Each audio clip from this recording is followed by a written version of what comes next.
Siria está aquí, a 8 horas de avión de España. Es la mitad de grande y su población se concentra aquí. ¿Por qué? Porque toda esta zona es un enorme desierto, pero un desierto muy importante. Tiene 1/3 de las reservas de petróleo del mundo y también de gas natural, según algunos el nuevo petróleo. Para sacarlo de aquí y llevarlo a Europa hay que rodear toda esta península y salir por el canal de Suez. Como te puedes imaginar, aquí te cobran. Pero hay otra manera más fácil, la línea recta. El que controle estas tuberías las puede abrir y cerrar, como un grifo. Si no pagas, no hay petróleo, ni gas. Esta región es la polla. La civilización en el planeta empieza en 3 sitios y este es uno de ellos. Mesopotamia, aquí. Sumer, que te sonará menos, pero es el puto inicio de todo. Aquí también. ¿Recuerdas la Torre de Babel de la Biblia? La hicieron estos tíos. Egipto, aquí. Siempre ha sido un punto de contacto entre Oriente y Occidente, dando a Asia salida al Mediterráneo. Quizá por eso aquí nacen las principales religiones monoteístas, el judaísmo, el cristianismo y el islam. El islam es el último que llega y de hecho acoge a las 2 anteriores. Adán, Noé, Moisés, Jesucristo son considerados profetas islámicos. Bueno, al grano. Como la zona es la hostia, todos han querido controlarla y siempre ha estado dentro de algún imperio. Persas, griegos, los romanos. El imperio romano termina partiéndose en 2, y finalmente solo sobrevive esto. Ahora es cuando la última religión monoteísta, el Islam, construye su propio imperio. ¿Te acuerdas de las cruzadas? Bueno, pues son los europeos cristianos intentando recuperar esta zona de la que estamos hablando. Los últimos en llegar son los turcos, que ojo, no vienen de Turquía, sino de a tomar por culo en Asia, junto con Gengis Khan. Lo conquistan todo y fundan el Imperio Otomano. El Imperio Otomano se queda ahí hasta la Primera Guerra Mundial, 600 años. Cuando acaba la Primera Guerra Mundial, aparecen pequeños países donde antes estaba el Imperio Otomano, y por primera vez vemos a Siria en un mapa. Hasta ahora la habíamos dibujado para no perdernos. ¿Y quién se inventa esos países? Lo que te voy a contar es alto secreto. Bueno, lo era en 1916. Este súper secreto se llama Acuerdo de Sykes-Picot. Los franceses y los ingleses no podían derrotar solos al Imperio Otomano. Solo podían si les apoyaba la gente que vivía dentro, en su mayoría árabes. ¿Cómo se los ganaron? Pues les prometieron la Gran Arabia, un país solo para ellos. El único problema es que era un timo. Antes de seguir, recuerda una cosa. Los árabes son un pueblo, pero no una religión. O sea, un árabe puede ser musulmán, puede ser cristiano, y antes del Islam parece que hubo tribus árabes con tradiciones judías. Bueno, pues a los árabes no les dieron ese único país que les habían prometido.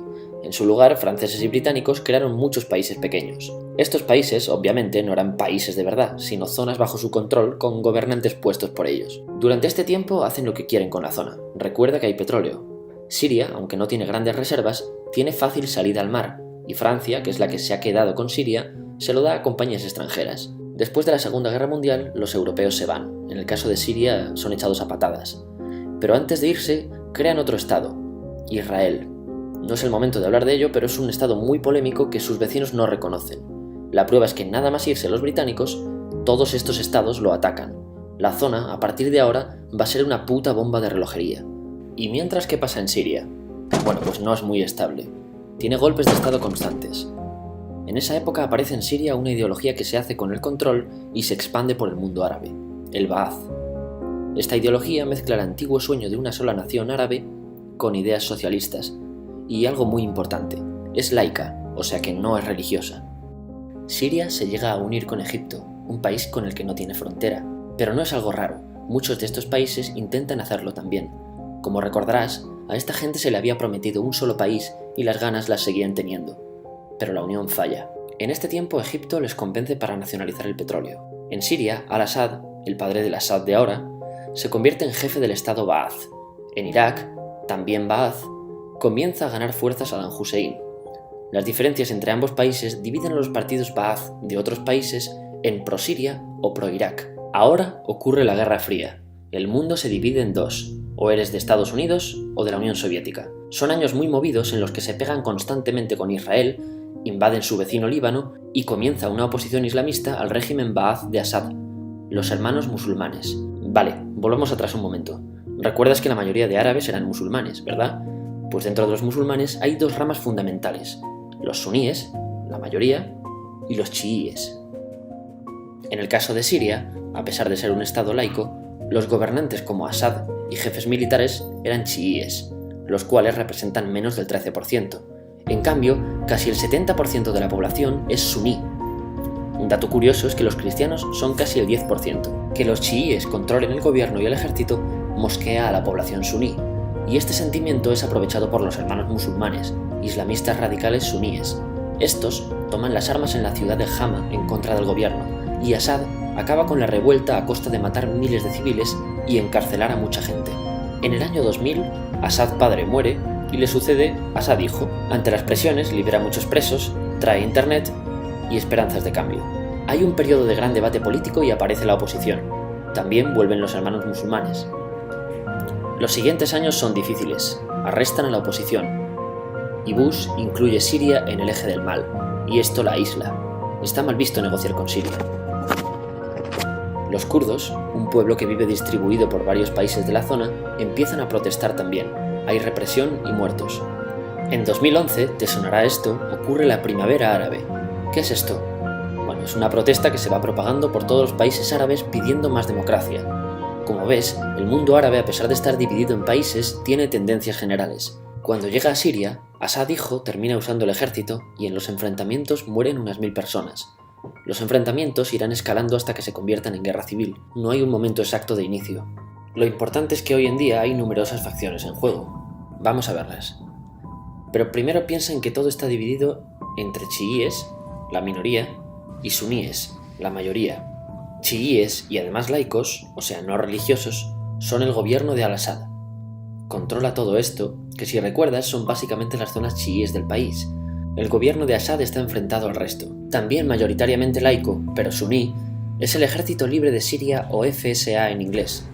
Junto con el Frente Islámico, que es religioso, y otros 70 y pico grupos más, forman una coalición que la prensa llama simplemente la oposición. También suníes e islamistas, pero radicales, son Al-Nusra, llamados Al-Qaeda en Siria, porque son básicamente eso, Al-Qaeda en Siria. Otros islamistas radicales son el ISIS o Estado Islámico. Salen de Al-Qaeda en Irak, controlan la mayor parte de Siria e Irak y se han hecho famosos por sus atrocidades. Su objetivo teórico impacta a muchos. Es un Estado Islámico a lo largo de Asia, África y Levante, aunque a ti ya te suena, ¿verdad? En naranja tenemos al pueblo kurdo, que recordarás porque el presidente Al-Assad lo reprimió, al igual que gobiernos de países próximos también hacen. Ahora controlan militarmente esta zona.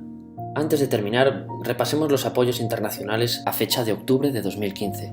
Las fuerzas de Al-Assad son apoyadas por Rusia, que ya tenía base militar en el país antes del conflicto, por Irán y por China. Todos son países de lo que Europa llama Oriente.